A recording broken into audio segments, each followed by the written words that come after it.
Step 3 of the protocol is about implementing support mechanisms. As well as the psychological support we've already mentioned, there are many other ways to support journalists who have been targeted, and ideally you should have as many options available as you can manage given your resources. If you host comments on your own website, these must be moderated. Attacks targeting journalists that fall outside the realms of legitimate criticism should be removed in order to minimise the harm done. If the comments appear on your own site, the commenter should be reminded of the community standards and either warned or blocked. This is relatively easy, but it does take resources. If the abusive comments appear off-site, the situation is fraught, with social media companies making it difficult to take effective action. Muting, blocking, deleting and other possibilities are discussed on IPI's online website with reference to Twitter and Facebook. However, third-party platforms often introduce new tools and reporting systems, so your response team should include somebody who is very familiar with social media platforms so that all possible action can be taken as swiftly as possible. There is more information on the IPI website about moderation, and the resources guide also points to other sources of information. You must also offer digital security support. As we've seen, this is very important in terms of prevention, and action taken before an attack takes place is by far the most effective. However, it's also important in the event of an attack.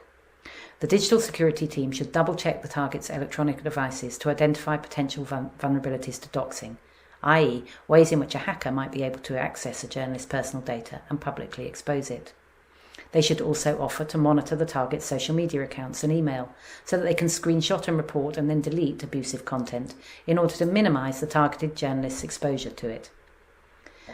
Depending on the nature of the attack, the digital security team might also try to trace the perpetrators, even if they've posted the threats from anonymous accounts on social media. A third kind of support is peer support. For journalists targeted with online abuse and harassment, colleagues who have endured similar experiences can be an important source of strength, and as well as knowledge regarding how best to cope with the attacks and their potential consequences. Peer support can consist of both formal and informal mechanisms. Formal mechanisms are those that are implemented by the media outlet as official structures within the organisation, such as a mentoring scheme or a formalised peer support scheme. Informal mechanisms tend to arise more organically and create a community of support. The effectiveness of informal support is greatly increased when all the people involved have received training on coping mechanisms for online harassment. So when looking at peer support possibilities in your own newsroom, it's always a good idea to find out what's already happening and considering if there is anything you can do to encourage and strengthen these informal mechanisms. Some larger newsrooms do also have formal structured peer support networks, and you can read more about that on IPI's online website. But do remember that less structured networks can be just as effective. So think about creating a chat group or WhatsApp group or something similar where journalists can share information and experiences, help create a sense of community. And this is especially useful when journalists are working remotely or in different locations. Journalists can also use these groups to alert members when they plan to publish a story that could provide fodder for attacks. Such alerts create an audience of colleagues and supporters who are ready to support the story as soon as it's published, including through counter-speech. And if you're being flooded with abusive comments, seeing colleagues and others come to your defence can be really helpful, and if counter-speech is used preemptively, it can even stop a smear campaign from taking root. Editors should be encouraged to create opportunities to discuss the issue of online harassment in group settings. So, for example, you might arrange talks in which journalists from the newsroom, or even from other media outlets, share their experience of coping with online harassment. These experts by experience can provide valuable insights and tips. In addition to effective moderation and peer support, you should also review your employment practices to ensure that journalists who are targeted are offered appropriate support by the institution. Possibilities might include offering reassignment or relocation or temporary leave. Sometimes it's helpful just to get out of the firing line, if only for a while. But reassignment, relocation or leave should never be enforced. The journalist needs to be involved in this decision-making process. Thinking about institutional support, do always consider if a public statement of support would be helpful to the journalist who is targeted. Showing public support for a journalist who is under attack sends the message that the organisation stands behind its staff and that it views attacks on its journalists as an attack on the institution as a whole. In many cases, such support can help generate further support from the public towards journalists who are being attacked, and it can raise awareness about online harassment and its consequences. But do consider whether or not to issue a public statement of report, thinking of such things like, will it amplify the attack? You don't want to make things worse. Will it incite further harassment? Will it reinforce the story that harassers may be selling about this powerful news organisation who is suppressing criticism, for example? Will it harm any legal case that your news organisation is considering? And also, of course, will it help the individual being targeted or make life more difficult for them? Legal support is also key. There are a number of compelling reasons why news organisations should pursue criminal or civil legal action in response to online abuse. Pursuing legal action may help deter future aggressors. In many cases, unless aggressors are confronted with legal consequences, they'll just carry on. However, the decision to pursue legal action on behalf of a journalist needs to be made carefully, taking into account a number of factors.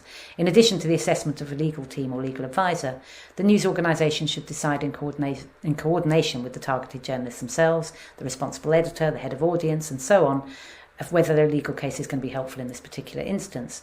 In no circumstances should a news organisation pursue a legal claim over the wishes of the targeted journalist. Various things need to be taken into consideration. The law, obviously. Does the abuse or harassment contain illegal content according to your jurisdiction? You should also consider the likelihood that bringing a case will deter future online aggressors in general, and that it will deter the actions of this specific aggressor in this case. You should consider the possibility that, given the particular context, pursuing legal action might amplify or encourage further attacks. You should also consider whether legal action could unwittingly reinforce stories that online aggressors may already be selling about powerful media interests and so on. And of course, you must consider the potential impact on the journalist affected. Will a legal case bring satisfaction to them, or will it cause further emotional harm?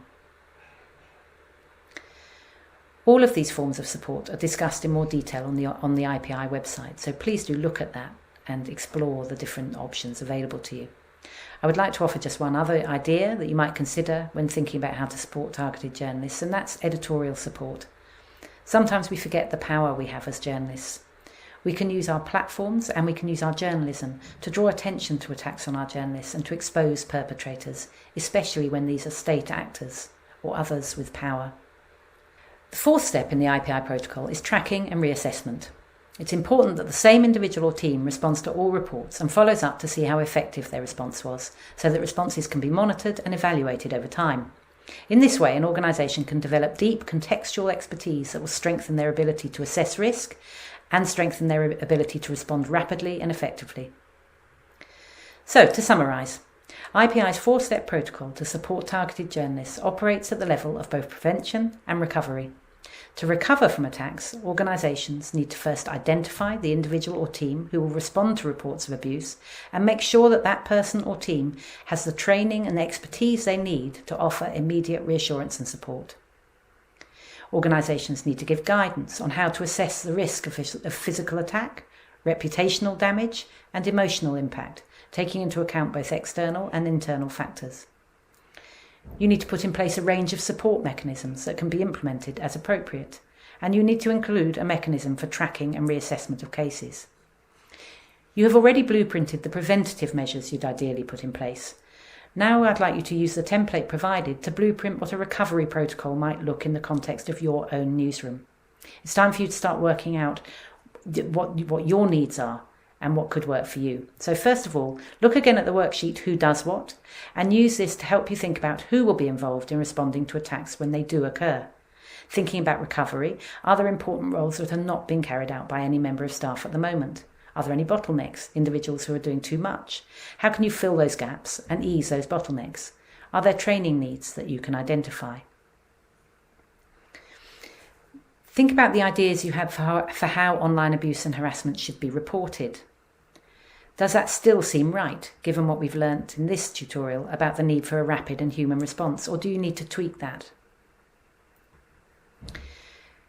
Next, use the worksheet provided to blueprint a recovery protocol for your newsroom.